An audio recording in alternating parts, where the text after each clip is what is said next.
This is a 2010 Dodge Charger. We're going to be replacing the lower ball joint that gets pressed into the knuckle. The easiest way to do this is to remove the whole knuckle from the suspension. So you're going to remove the tie rod from the knuckle. You're going to remove the control arm here from the knuckle. And this little tool right here is going to help you out a lot. It's going to help to avoid damaging the boot. You can also use a fork. You can also use this fork here to remove the ball joints, but with this tool it ends up damaging the boot. So this tool right here works very well. And then the next step, and the most important, and you got to be really careful, is this ABS sensor needs to be removed. You remove the bolt. Then what I did is just put a bunch of lube in there, make sure it's, because it usually gets stuck, so you just try to wiggle it out. Just try not to break it, and then when it comes out, it's just free from the knuckle.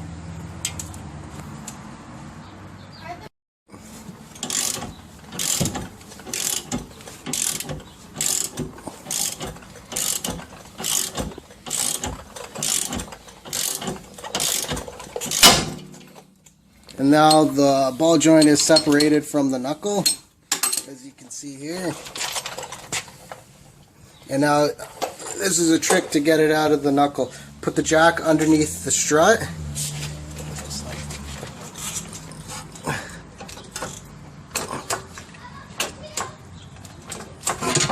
And then the ball joint will just fall just like that.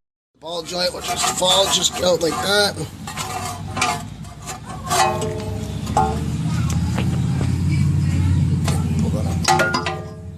Now the knuckle is completely separated from the lower suspension, and now all you have to do is loosen. The last one you want to do is loosen the upper ball joint. I'm going to remove the upper ball joint separated from the knuckle. Okay. The swivel works very well in this.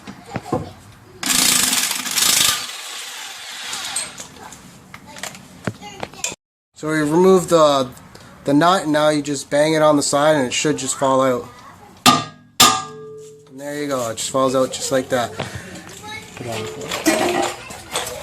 Now the knuckle is completely separated, but the ball joint is still in there. So in order to get that ball joint out, first we got to take this snap ring out, and then what we do is we heat up in here, and then we start banging out here with the sledgehammer and try to get that ball joint out. This will be the funnest part. Now we're going to remove the retainer ring with this tool here.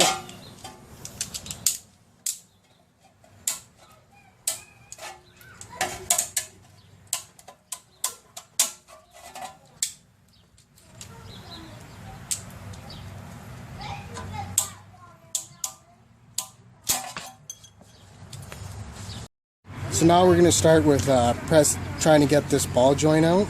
So we've removed the retainer ring already.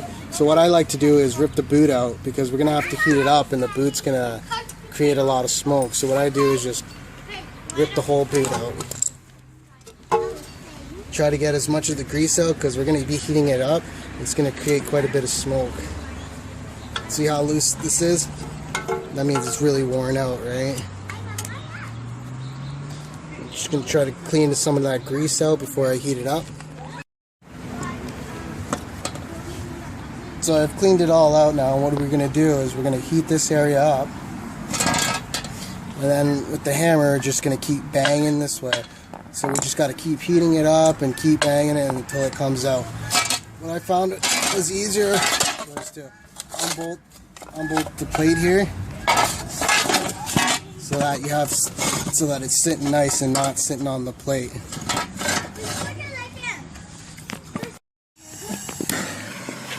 So now we're just gonna let it get really hot, and we just keep doing this over and over again, just heating it up, shutting off, let it, and then just keep banging it on this side until it pops out. So here we go. Shut it up.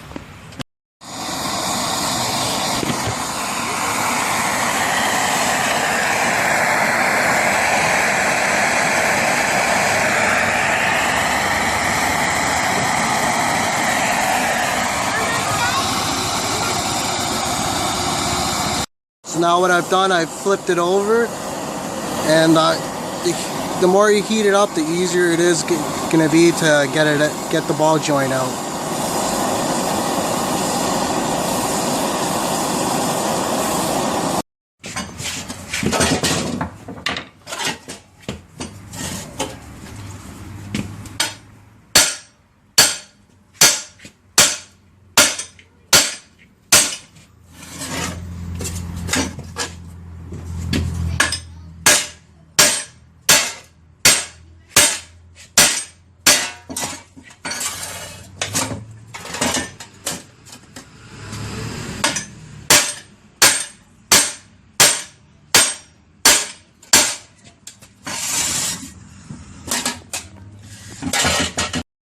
So we've been banging at it for about a good 20 minutes, and it's finally, as you can see, it's somewhat breaking loose. It takes quite a bit to get one of these out. We've been banging at it for about a good half an hour. Just keep heating it up and banging it there. As you can see, it's almost separated. It takes a lot, so you just got to keep trying it.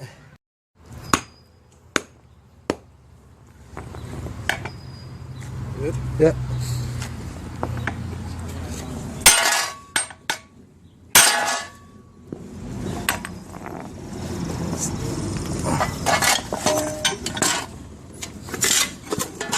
So there you go, folks. The ball joint has finally fallen out. It took us about at least half an hour to bang the ball joint out. As you can see, it's mushroomed the head. The easier way to use it is to use a ballpoint head so that the head doesn't mushroom on the ball joint. Okay, so now we're going to press the ball joint into the knuckle. What I've done is heat the knuckle up really well, and I left this ball joint in the freezer for about a good 2 days so that it shrinks, and seeing that it's heated up, so the knuckle will expand. To use the coupling here.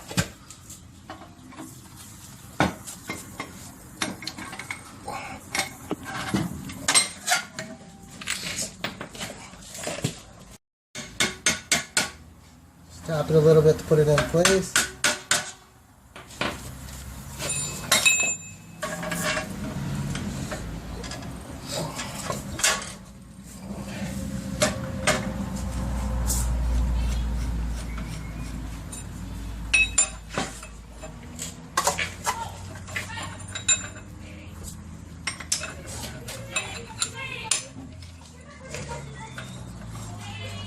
Can you stop that?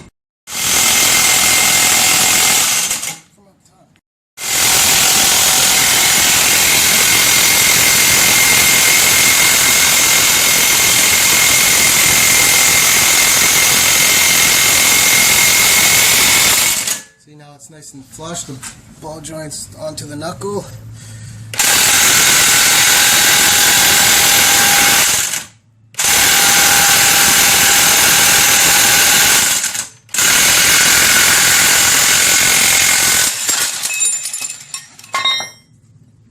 And there you go, folks. This is the new ball joint here. As you can see, there's no play in there. Here's the old ball joint. As you can see, it's so flimsy, and that's where you're getting all the knocking noise from. Now what we do now is just put it back onto the vehicle. So now we're gotta remember to put the grease nipple back on and put a little bit of grease in there. Now we're gonna put the retainer ring back in.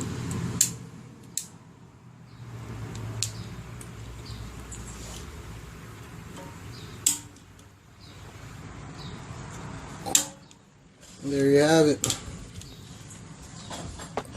Now we're gonna put the dust plate back on and put the screws in. But before you put the screws in, make sure you put some anti-seize on these bolts, because most of the times these bolts get rusted on and they're really hard to take out.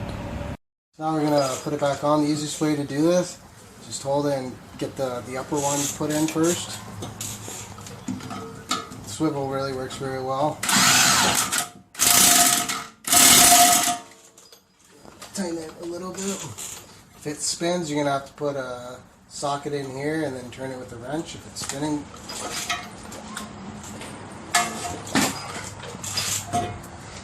Now we're gonna put the ball joint back onto the lower control arm with the strut. And here's a trick: you use the jack to lift up the strut and to put it into place.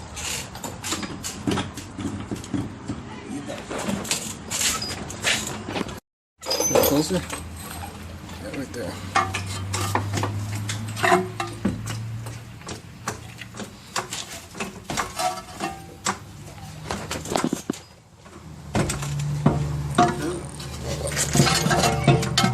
Oh, wait, hold on.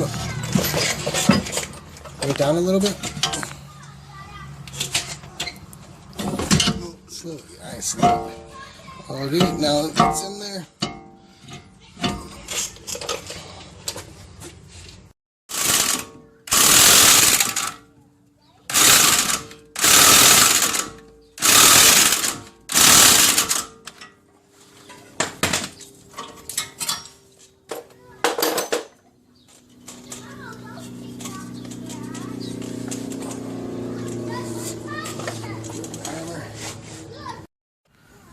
So now we're going to try to put the control arm in. So we put it in place and use the jack to lift it up a little bit on the strut. Put the nut back on from the bottom.